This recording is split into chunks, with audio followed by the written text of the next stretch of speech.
Bonjour, je m'appelle Marlène et je suis une professionnelle de la relation d'aide. Alors, aujourd'hui, on va se parler de méfiance, d'abus. Ça va être un petit peu difficile peut-être par moment à entendre, mais notre but principal, c'est d'aller vers le bonheur. On fait des exercices sur le bonheur. Je vous propose d'aller commencer par écouter cette capsule et ensuite aller voir les autres si jamais vous êtes intéressé à participer à ce beau groupe qui a décidé d'être heureux.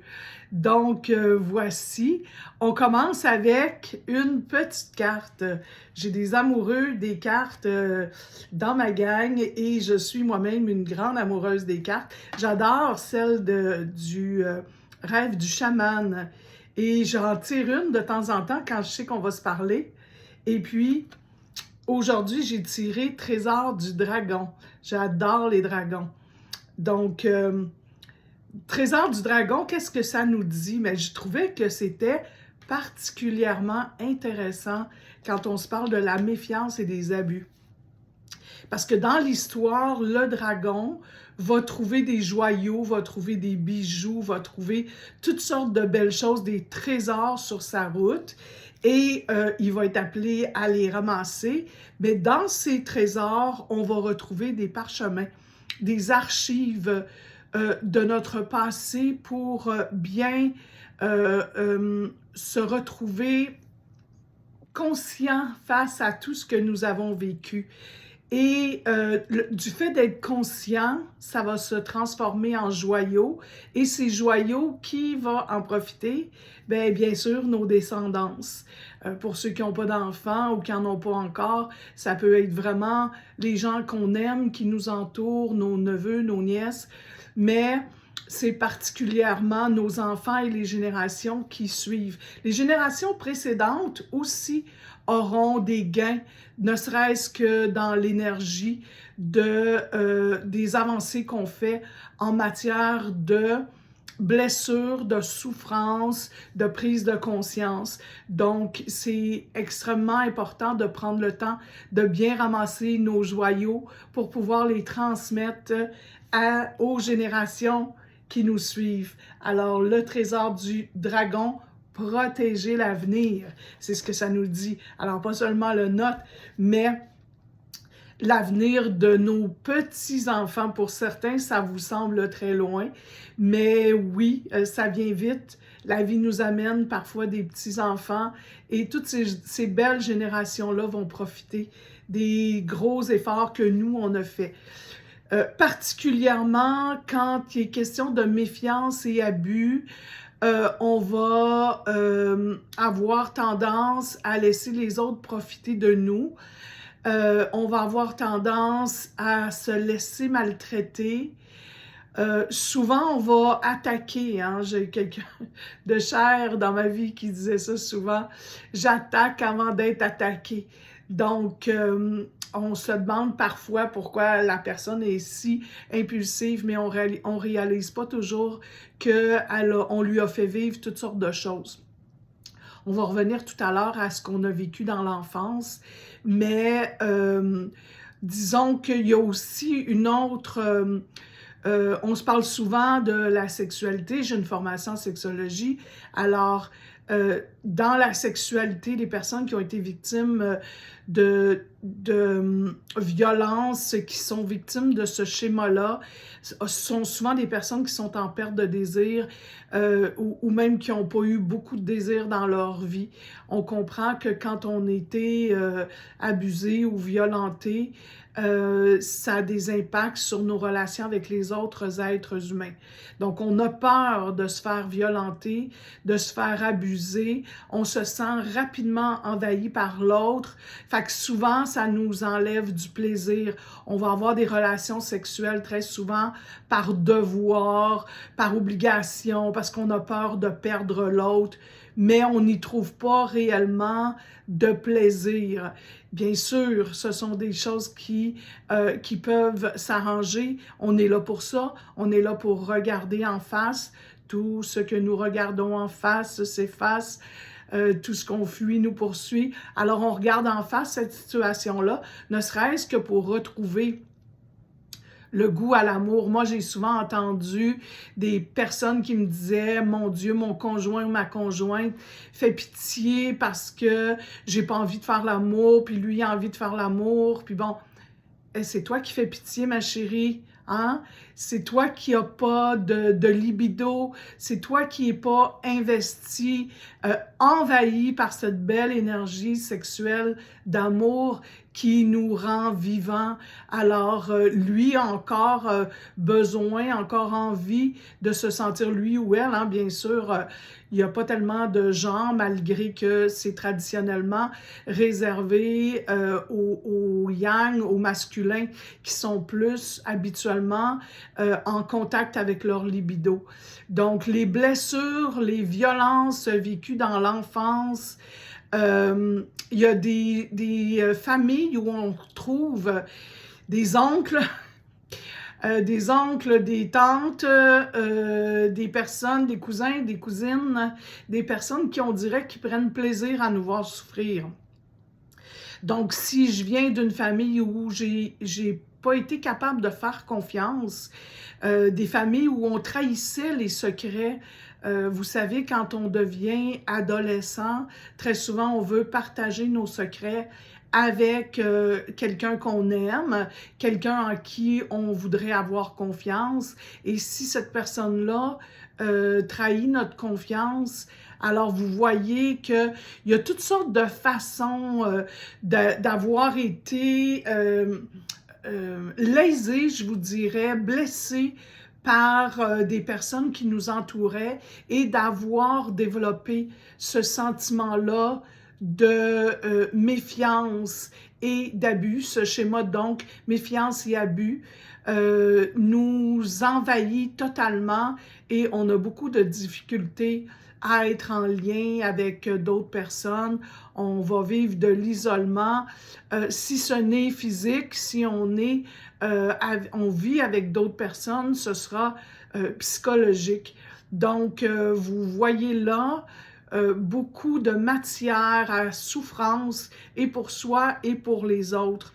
Donc, évidemment, dans le processus du bonheur, on va faire face à tout ça, on va essayer de se trouver quelqu'un à qui en parler.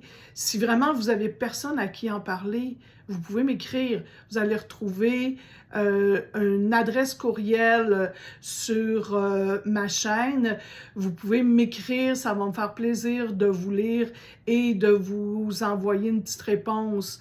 Mais si vous êtes capable d'avoir des personnes autour de vous, c'est encore mieux. Un vrai être humain là, qui est là en présence, avec qui vous pouvez prendre un café et discuter de toutes ces choses-là que vous avez vécues pour être capable de vous en libérer.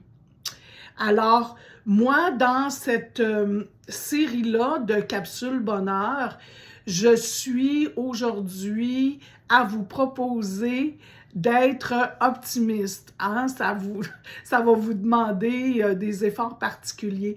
Mais j'aimerais ça peut-être commencer par vous dire que toutes les études sur le bonheur nous disent qu'on aurait comme un 50% de base qui est déjà dans notre capital de bonheur, je vous dirais.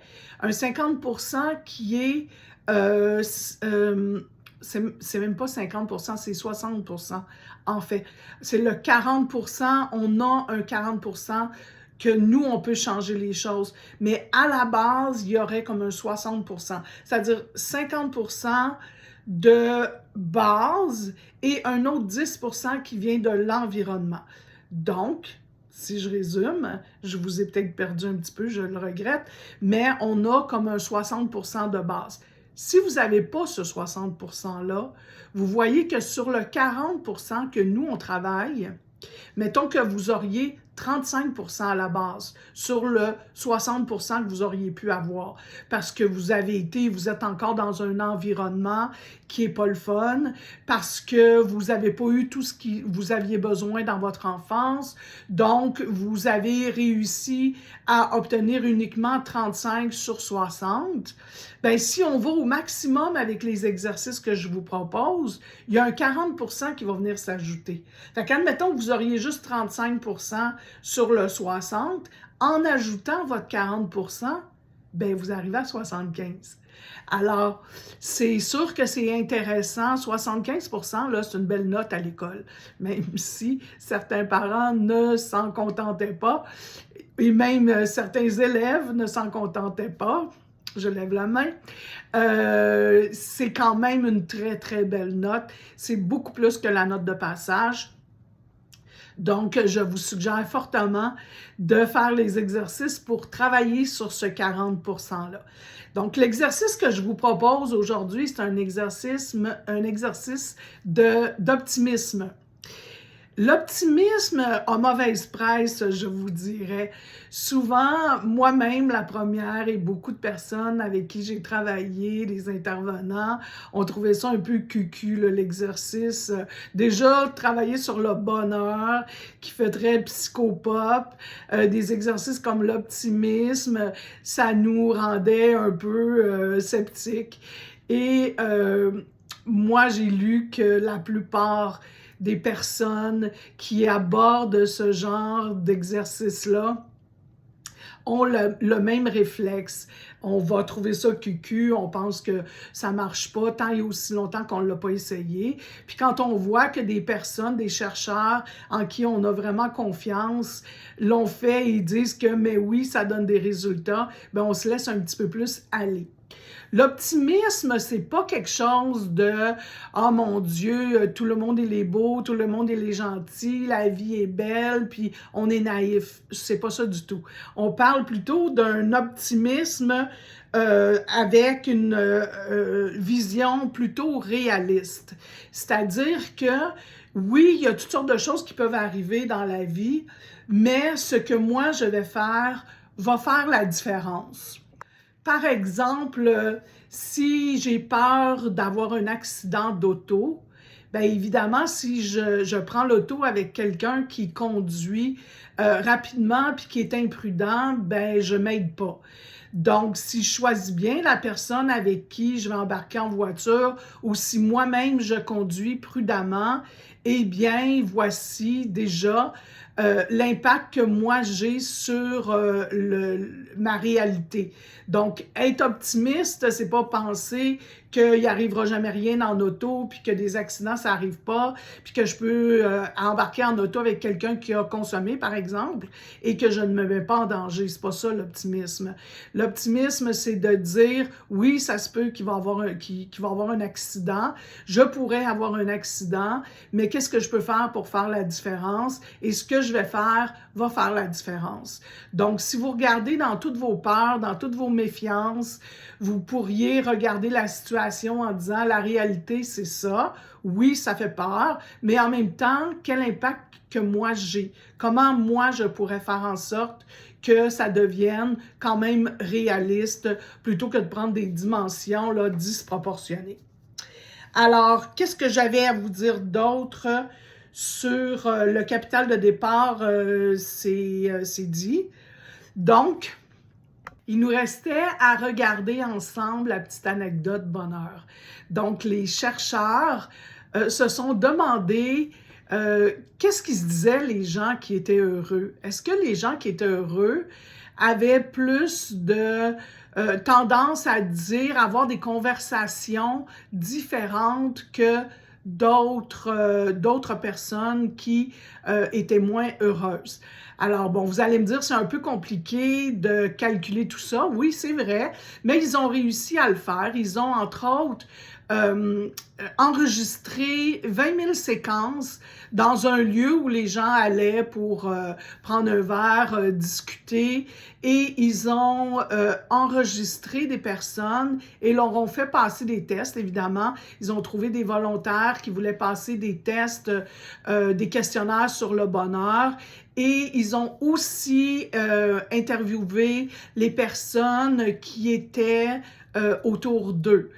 Et ils se sont rendus compte, en fait, que les gens qui étaient heureux avaient plus tendance à éviter le small talk, là, de « il fait beau aujourd'hui, qu'est-ce que tu manges en ce moment, qu'est-ce que tu bois, qu'est-ce que tu fais pour être belle comme ça ».